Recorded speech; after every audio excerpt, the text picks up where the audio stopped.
Gamot sa matamlay. Magandang araw po. Kape at pandasal na po tayo. Ito po si Cardinal Chito Tagle.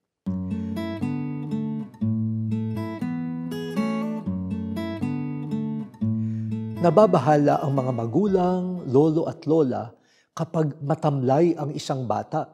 Walang gahanang maglaro at kumain.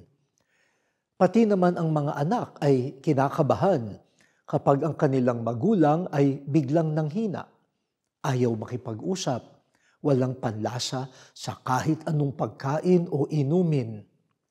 Matalas din ang mata ng mga guro sa estudyanteng walang sigla sa pag-aaral. Kapag ang kasama natin ay matamlay, ano ang iyong imumungkahi? Vitamina? Exercise? Pasyal? Anong gamot ang nararapat?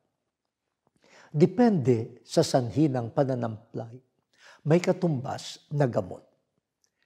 Subalit may isang uri ng pananamlay na dulot ng panghihina ng loob.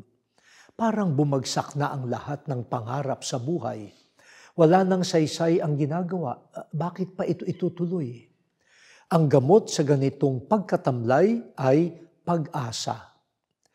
Ang tunay na pag-asa ay binubuhos ng Diyos sa ating puso.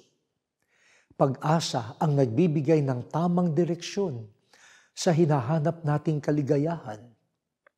Pag-asa ang nagbibigay lakas at tiyaga sa harap ng pagsubok. Pag-asa ang naguudyok na magpatuloy sa paglalakbay, gaano man ito kahirap.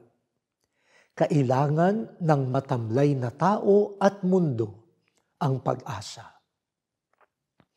O Diyos, punuin mo po ng pag-asa ang matamlay naming diwa upang magpunyagi kami hanggang sa wakas. Amen.